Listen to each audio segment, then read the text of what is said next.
Okay guys, so here's what I'm doing is I'm going to be installing a remote starter here on my 2006 Chrysler 300C.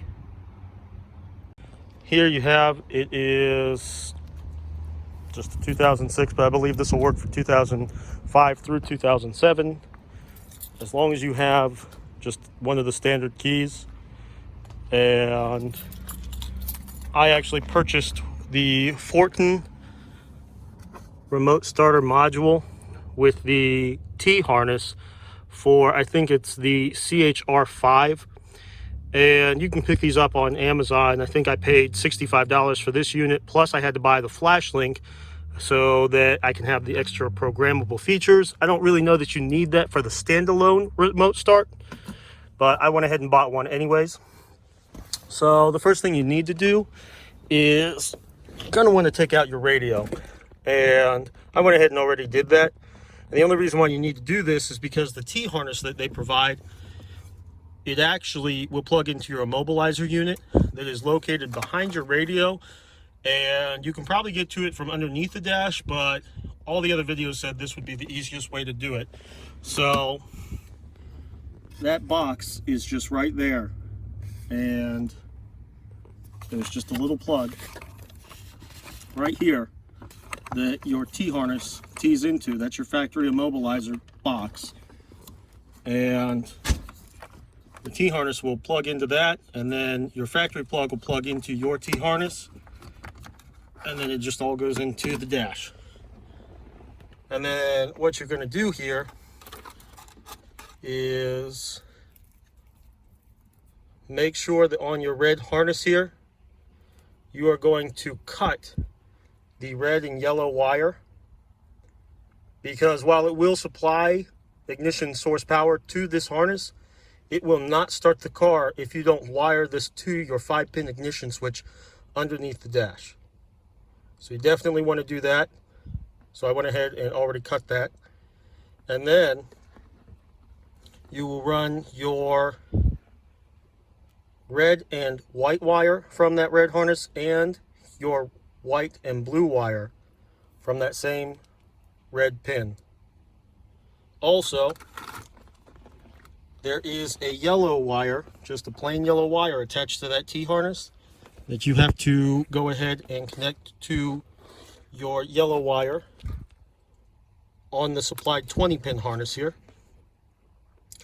It's just a plain yellow wire. You can see it's just that one on the very end. And you're going to take that yellow wire from your T harness and splice it right to this one as well. Put them together. Now you can see this blue wire here. It is cut.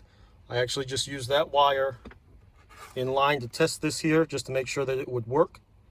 And what that is technically for is you'll use it for a ground to shut the car off, but it's not for this car specifically. You won't use it on the Chrysler 300, really probably just the LX platform for both the Charger and the Chrysler 300. Now, with that also, you need to find your green and red wire on your 20-pin harness. And if you're looking at it, it's on the bottom. It's the 3rd pin in. You've got that light blue, that white and black, and then you've got your green and red. And that's also going to get connected to your 5-pin harness under the dash. And we'll go take a look at that here next as well. So you're going to have 3 wires come off this red and 1 come off your 20-pin. And then you're going to connect your yellows together on your T harness. Now I've already got this taken apart here as well. And in order to get all of this out of here, there's a panel that goes here. It literally just clicks into place.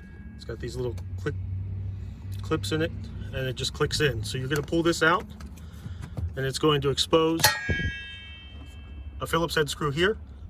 And then there is also one underneath the dash, right in this kind of general area here. And it screws your knee panel plate into place. And then you'll make sure that you remove your trunk release switch and your hood release latch as well.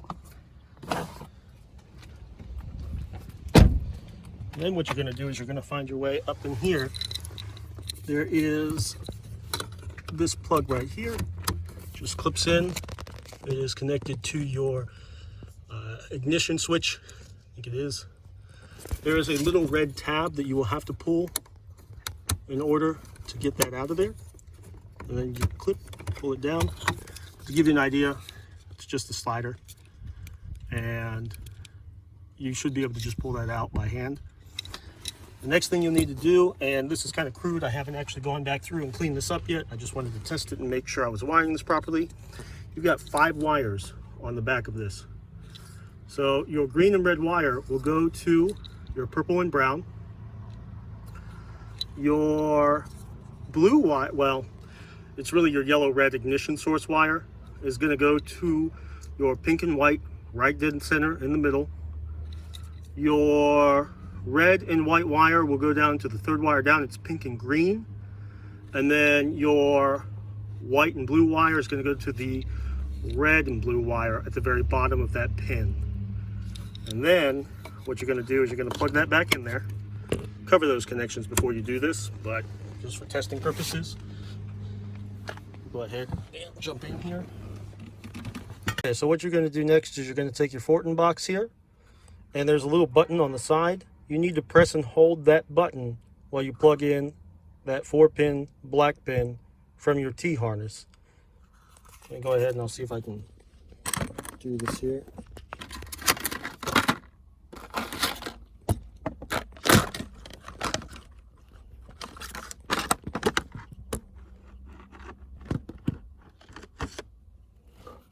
So I'm going to press and hold that button.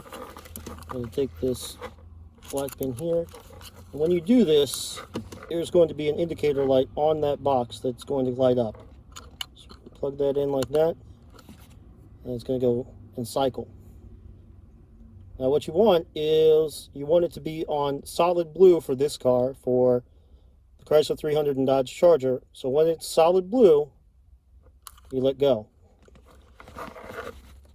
Now that that's done, you can go ahead and plug in your 20-pin harness.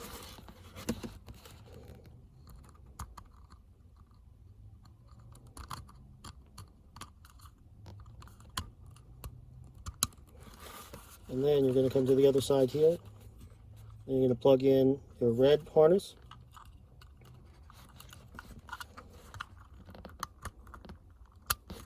And your white harness. And then what you got to do is you take your key, you're going to put it in the ignition and cycle it to the on position. It'll start blinking real fast like that. And then you're going to take the key out. You're going to hit your lock button on the key. And that light will go off.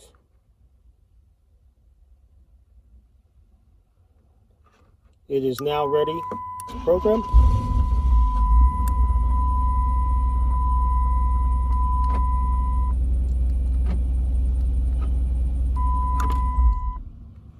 So to start the car, you're going to hit your lock button 3 times.